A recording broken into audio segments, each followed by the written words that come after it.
Bon, je me suis retapé One Piece. Mis à part que c'était long, entre 2-3 épisodes, je prenais le temps de regarder ce qui sortait cette saison d'automne. Ouais, pour enfin sortir cette vidéo. Et pourquoi il n'y a pas de vidéo sur la saison d'été? Parce que, à part Kobayashi-san et quelques mangas qui arrivaient bien à se défendre, je me suis dit qu'il n'y avait pas assez de contenu pour permettre que j'en parle. Parce que t'es mal à la gueule des mangas. Personnellement, presque aucun m'a intéressé. Et donc nous voilà. Wesh les BG, les chabatteurs, c'est le Crotal. Et aujourd'hui, je vais vous conseiller vers quoi se tourner pour cette saison. Et malgré qu'on n'ait pas un automne de fou comparé à l'année dernière, vous allez voir, quelques pépites sortent du lot.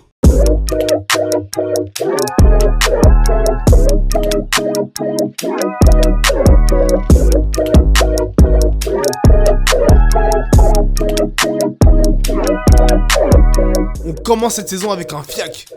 Un très gros fiac. Ok, attends. Qu'est-ce que je suis en train de regarder? Waouh. Qu'est-ce que c'est moche. Est-ce que t'as déjà léché? Il y a enfin la saison 2 de Kimetsu no Yaiba. J'ai regardé le film, il était plutôt bien. Là je me demande qu'est-ce qu'ils vont nous donner. Attends, là c'est le film. Oh les bâtards. Après vous inquiétez pas, cet automne on a le droit à des bêtes d'animé comme un gars qui doit sauver la terre avec son musper parce que attends, il y a plus d'hommes sur terre. Ouais mon ref, t'as terminé avec la machine pour voyager dans les animés? Tout est pareil, du coup t'as choisi quel manga? Dans un monde alternatif où des monstres empêchent la musique d'exister, apparus des enfants se dressant contre eux, ayant pour seule arme la symphonie. C'est décidé, on va tous crever.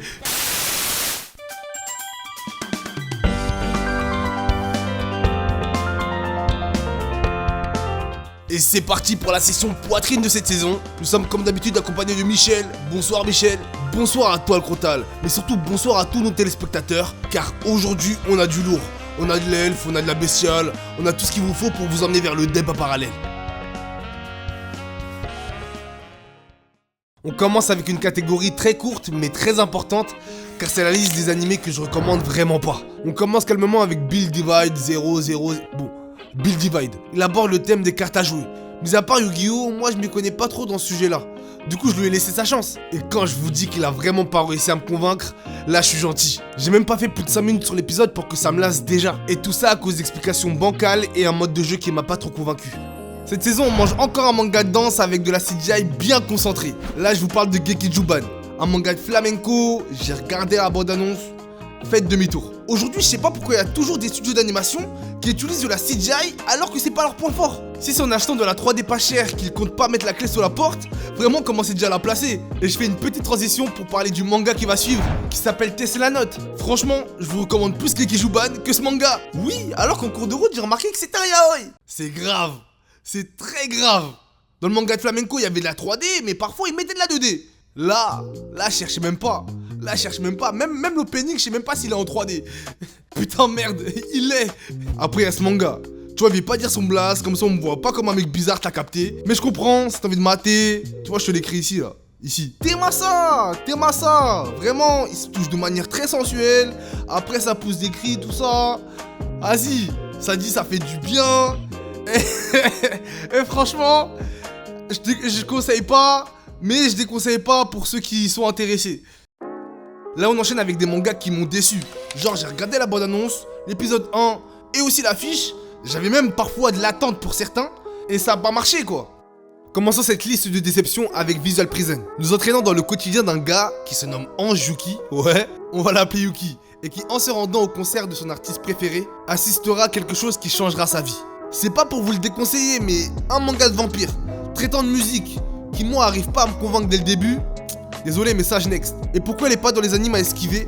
Tout simplement parce qu'il m'a pas plu à moi et c'est pas pour autant que je vais vous dire de le survoler. Continuons avec Rumble Garandol. Le Japon s'est fait envahir par une nation venant d'une autre dimension. Cette nation réussira à la servir notamment grâce à des mechas et un gaz rendant inefficaces les armes de ce monde. Pendant une décennie, cette nation censurera l'immense culture que possède le Japon, jusqu'à qu'un groupe de rebelles pense à retourner la situation. Quoi dire à part que c'était trop enfantin à mon goût. Pourtant il y avait une animation qui était bien malgré la CGI, on va pas revenir encore une fois sur ça. J'ai aperçu qu'au fur et à mesure de l'épisode 1, ce serait pas un manga que j'allais regarder dans l'avenir. Dans mes déceptions, il y a un manga entièrement fait en CGI. Comme peut l'être Tesla Note, mais là c'est pas la même chose. Bon, je vais pas passer par 4 chemins, c'est pas la même chose parce que c'est meilleur. Là je suis en train de vous parler de Shikizakura. Le synopsis va être simple. Tu vois Power Ranger, pareil. Et tu mets dans le scénario une prêtresse qu'il faut protéger de Oni qui veulent s'emparer du monde, tout ça. Ça aurait pu être bien, même plaisant si l'animation n'était pas entièrement faite en 3D. Malgré que s'il est pas dans les mangas que je déconseille, c'est qu'il y a du bon. Bref, j'ai pas tant kiffé que ça, mais si t'as envie de te faire ton avis, vas-y, mais moi ça a pas été mon délire. De mystérieuses profondeurs, abritant des cavernes gorgées de ressources et de bêtes en tout genre. Saupoudré d'une trame impliquant un virus contaminant les humains. Oui, je vous parle de Deep Insanity. Hors du fait que c'est à peu près un Made in Abyss, j'ai regardé la bande-annonce, j'ai vu qu'il y avait des bons visuels. J'ai regardé l'épisode 1, j'ai vu qu'il y avait quelques trucs qui allaient bien, mais ça vole pas haut quoi. Des scènes de combat qui moi me plaisent pas, et surtout un héros que je trouve avec un objectif assez ringard, qui me pousse à mettre ce manga dans cette liste de déception. Si je vous dis Death Note, si je vous dis Bakuman, bah vous me répondez Platinum End. Et bah vous avez tout à fait raison, en tout cas là je vais parler de sa version animée. Mirai est un lycéen qui mit fin à ses jours. Du moins c'est ce qu'il pensait avant qu'un ange lui vienne en aide. Son nom, Nassé, et explique à Mirai que Dieu se meurt et qu'il a été choisi parmi 13 participants pour le remplacer. Comment dire que c'était le manga que j'attendais le plus durant cette saison? Au fur et à mesure des épisodes, j'ai remarqué qu'il n'y avait pas une réalisation à la hauteur, pareil pour l'animation. Et devinez, il y a quoi d'autre comme problème? La putain de CGI. Ça commence à devenir un running gag le truc. Bon, je sais que ça va faire débat, du coup il va expliquer le pourquoi du comment dans le podium. J'étais hypé de fou, ça faisait longtemps qu'on attendait cette adaptation, et pourquoi pas donner quelque chose à la hauteur de l'œuvre? Cet anime représente clairement ma déception. Je me suis arrêté au 5ème épisode pour vous dire à quel point j'ai cru en lui, mais j'aurais dû m'arrêter plus tôt. Je sais ce que vous allez dire, Death Note, l'animation n'était pas ouf. Mais pourtant, sa réalisation faisait totalement le taf, ce qui n'est pas le cas dans Platinum End, ce que je trouve très dommage. Bon, il y a du mauvais mais il y a aussi du bien. Du coup on arrive à la partie que vous attendiez le plus, où je parle des pépites de cette saison. Cette partie va être longue, du coup il va commencer en vous disant quelle suite on aura pour cet automne. Mais avant de vous donner le pourquoi du comment ces mangas se retrouvent ici, wesh mon gars, abonne-toi, like, commente, fais-moi plaisir BG. Moi je dis cet automne on mange Gucci. C'est pas, il y a tous les mangas que t'attendais regroupés en un seul tas. Et c'est pas de la merde hein, genre c'est un bon tas. Tout d'abord, on a 86 partie 2. J'avais pu en parler lors de la présentation des animes de printemps. J'avais dit que ça me chauffait pas de le regarder. J'ai toujours pas maté d'ailleurs, mais je le pose là, parce que quand même, il a une suite. Il y a Isekai Shokudu, il y a une saison 2. Voilà.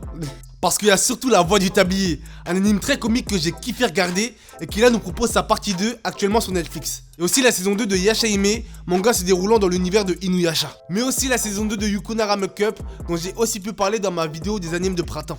Là on entre dans le sale des suites là. Théma wesh, cet automne on a du Jojo Stone Ocean, Mushoku Tensei partie 2, World Trigger saison 3, mais surtout Kimetsu no Yaiba saison 2. Même d'ailleurs, je dois parler de lui. On a tous regardé à peu près le film là, Kimetsu no Yaiba, le train de l'infini. Même il y en a certains qui ont payé leur séance au Grand Rex. J'en fais partie. Wakanim c'est trop des bons d'avoir fait ça.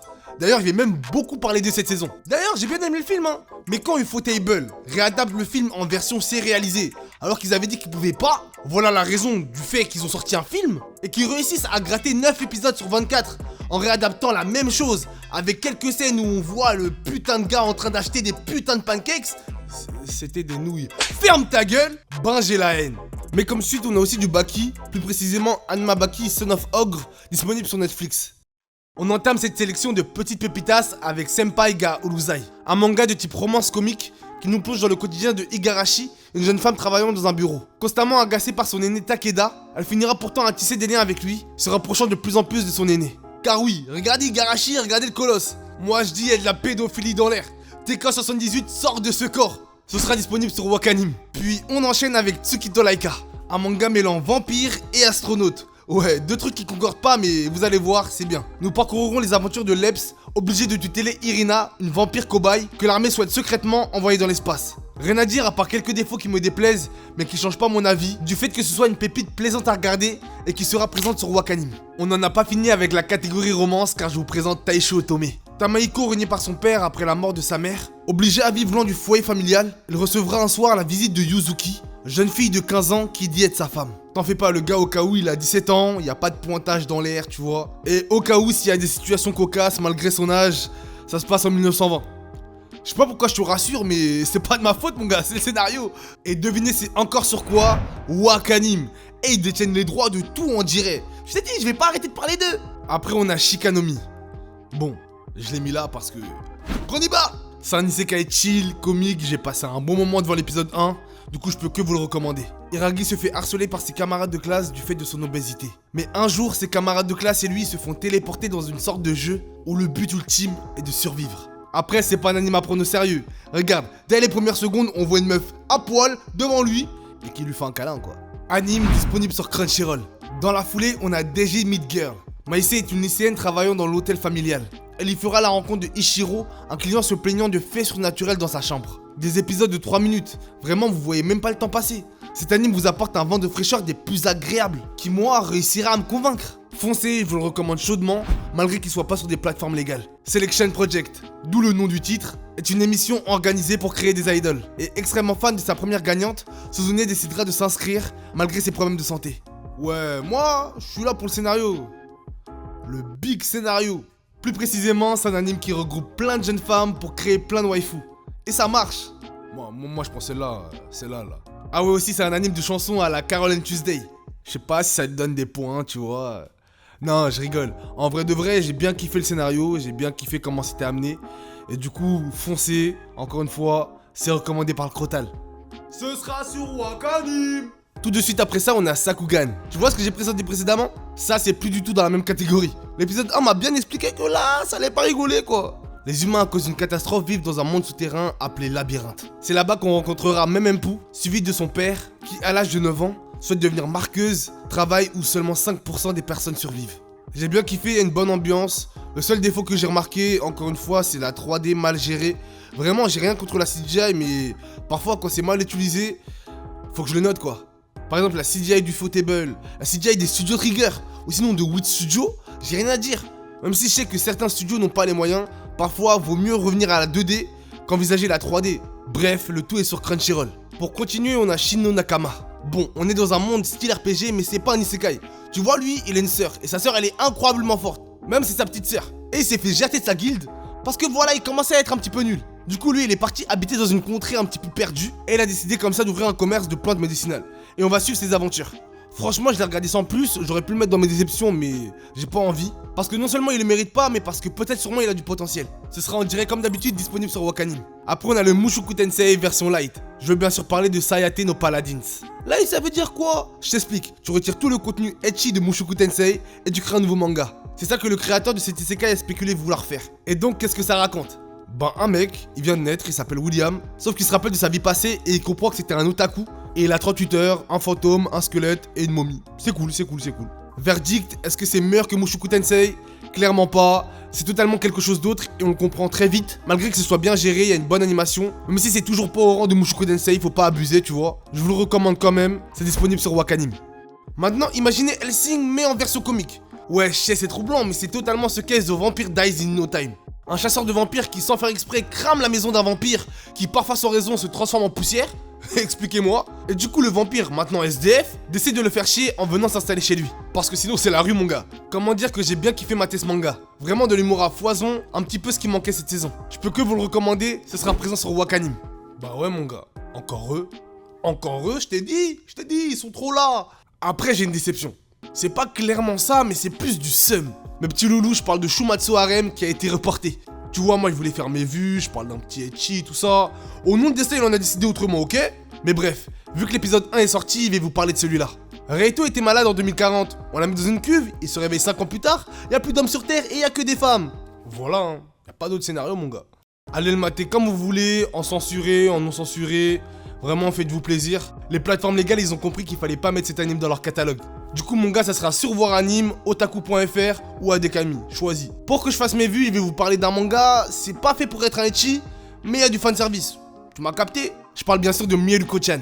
Miko un jour découvre que en ce bas monde, des forces surnaturelles sont présentes. Tous plus monstrueuses les unes que les autres. Mais chaque jour, elle prend son courage à deux mains et tente comme elle peut de les ignorer. Amenant des situations, même moi, je les comprends pas.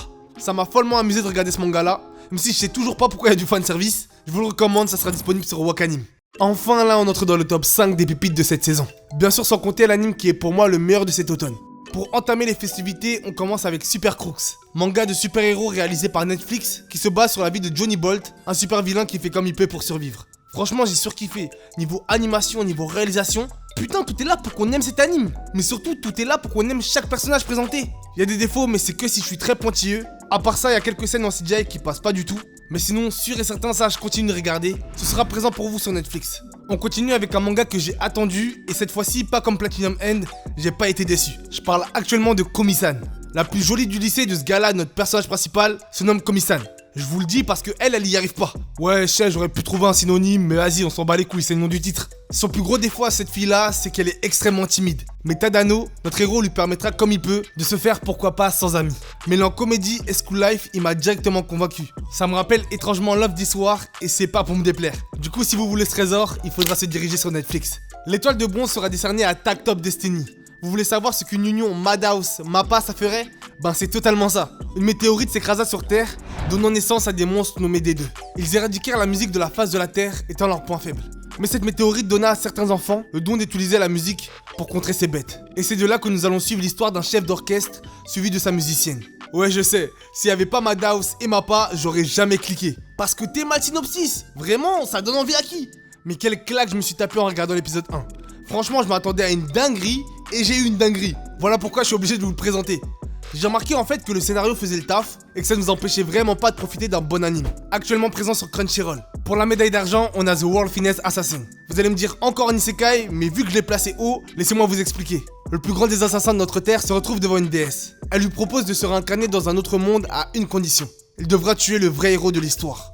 Ce qu'il accepte. Quoi dire à part que j'ai totalement aimé? Un bête de scénario et de bons personnages. De toute façon, à ce niveau-là de la vidéo, tu vas tomber que sur des masterclass. Et ça, oui, je vous le recommande. Ce sera disponible sur ADN et Crunchyroll. La médaille d'or va à Blue Period. Yatora est un lycéen sans ambition. Il est du genre banal. Jusqu'au jour où, par hasard, il verra un tableau qui le fascinera pour la peinture et qui, comme s'il dirait, l'obligera à s'y mettre. Est-ce que tu vois celui-là? Ben, comment je l'attendais de ouf. J'avais franchement beaucoup d'attentes et beaucoup d'inquiétudes en même temps.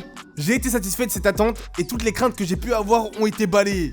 Et ça seulement, j'arrête pas de le dire, mais grâce à une bonne réal. Vous savez pas à quel point c'est important ça.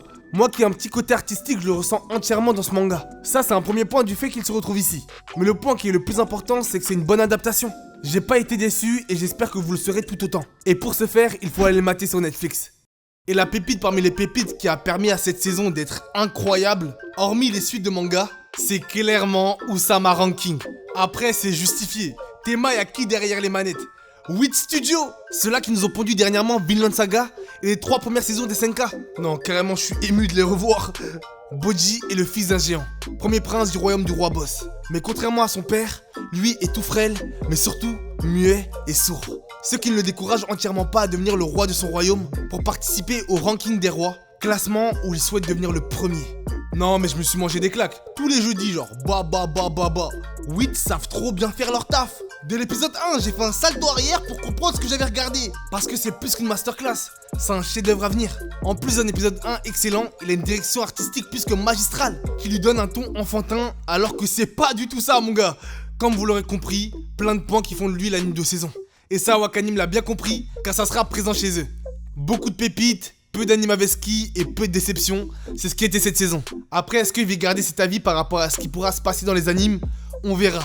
J'ai quand même sorti cette vidéo un jour avant la fin de l'automne, hein. Respect. J'ai pas glandé, Même si j'avoue, j'ai juste peaufiné mon Word avec quelques nouvelles idées de vidéos. J'espère qu'à travers mon classement, vous aurez trouvé votre pépite à vous. Et si c'est pas le cas, de toute façon, il y a la saison d'hiver qui arrive, il y a du JJK, du SAO et bien plus encore pour combler toutes vos envies. À part ça, c'est pas que je vous aime pas, mais moi, j'aime me casser. Lâchez un like, abonnez-vous et vraiment lâchez des commentaires, je les lis tous. Que ce soit pour me dire ouais en fait cet anime il est incroyablement bien, t'as menti. Vraiment écrivez. Sur ce, même si c'est pas une bonne outro, j'espère que cette vidéo vous aura plu. C'était le Crotal pour vous servir et dédicace à personne fallait être là.